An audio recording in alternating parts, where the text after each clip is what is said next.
Hello, this is Dr. Nelson with Chapter 8. Snozcumbers.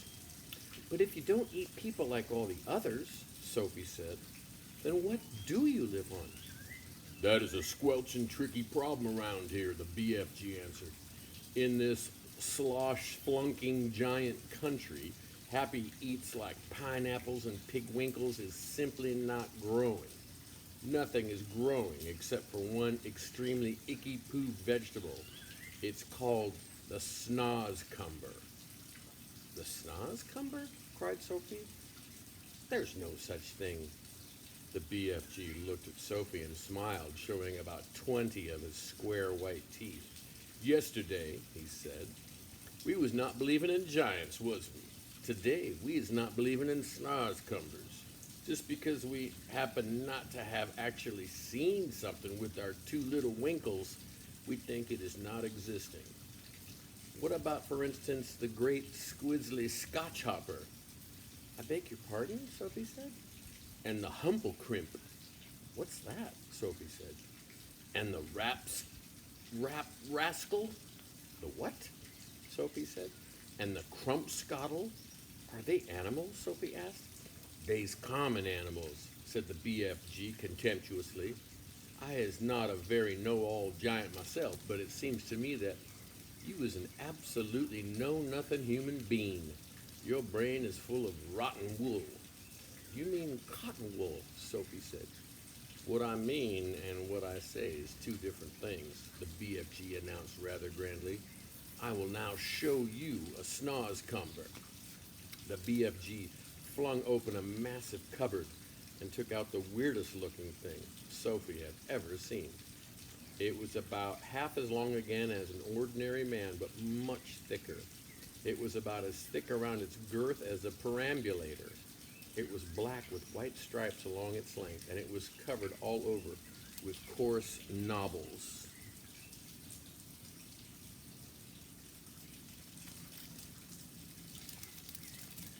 Here is the repulsant snozcumber, cried the BFG, waving it about.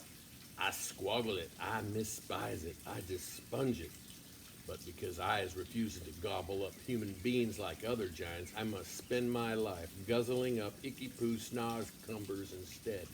If I don't, I will be nothing but skin and groans. You mean skin and bones, Sophie said. I know it's bones, the BFG said. But please understand that I cannot be helping it if I sometimes is saying things a little squiggly. I was trying my very best all the time.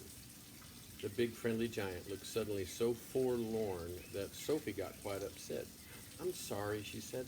I didn't mean to be rude. There was never any schools to teach me talking in giant country, the BFG said sadly. But couldn't your mother have taught you? Sophie asked. My mother? Cried the BFG. Giants don't have mothers. Surely you is knowing that. I did not know that, Sophie said. Who ever heard of a woman giant? Shouted the BFG, waving the snozcumber around his head like a lasso. There never was a woman giant, and there never will be one. Giants is always men. Sophie felt herself getting a little muddled. In that case, she said, how were you born? Giants isn't born, the BFG answered. Giants appear, and that's all there is to it. They simply appears, the same way as the sun and the stars. And when did you appear? Sophie asked. Now how on earth could I be knowing a thing like that, said the BFG. It was so long ago I couldn't count. You mean you don't even know how old you are? No giant is knowing that, the BFG said. All I has known about myself is I is very old, very, very old and crumply, perhaps as old as the earth. What happens when a giant dies? Sophie asked. Giants is never dying, the BFG answered. Sometimes and quite suddenly a giant is disappearing and nobody's ever going to know where he goes to, but most of us giants is simply going on and on like whiffsy time twiddlers. The BFG was still holding the awesome snozcumber in his right hand, and now he put one end in his mouth and bit off a huge hunk of it. He started crunching it up, and the noise he made was like the crunching of lumps of ice. It's filthy, he spluttered. speaking with his mouth full and spraying large pieces of snozcumber like bullets in Sophie's direction. Sophie hopped around the tabletop, ducking out of its way. It's disgusterous, the BFG gurgled. It's sickable, it's rotsome, it's maggot-wise. Try it yourself, this foulsome snozcumber. No, thank you, Sophie said, backing away.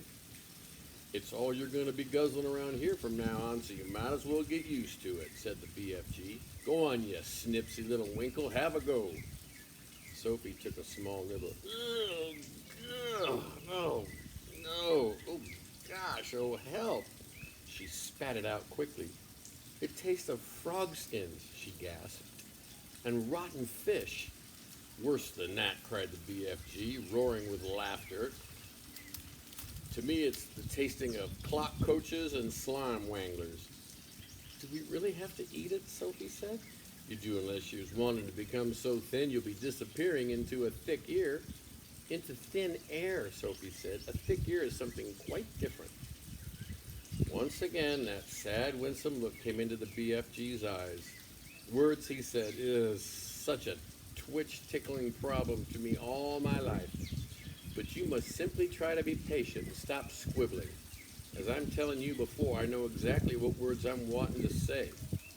But somehow or other, they always get squiddled around. Well, that happens to everybody, Sophie said. Not like it happens to me, the BFG said. I speak in the most terrible Wiglish. I think you speak beautifully, Sophie said. You do? Cried the BFG, suddenly brightening. You really do? Simply beautifully, Sophie repeated.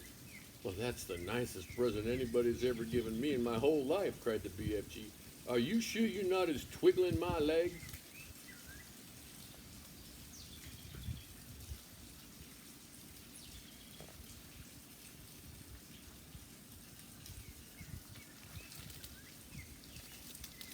Of course not, Sophie said. I just love the way you talk.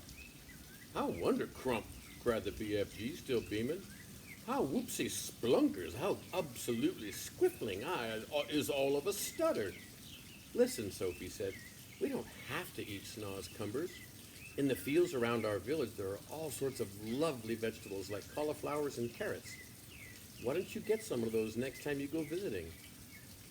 The BFG raised his great head proudly in the air. I is a very honorable giant, he said. I would rather be chewing up some rotsome snozcumbers than snitching things from other people. You stole me, Sophie said. I did not steal you very much, said the BFG, smiling gently. After all, you was only a tiny little girl. Here ends Chapter 8.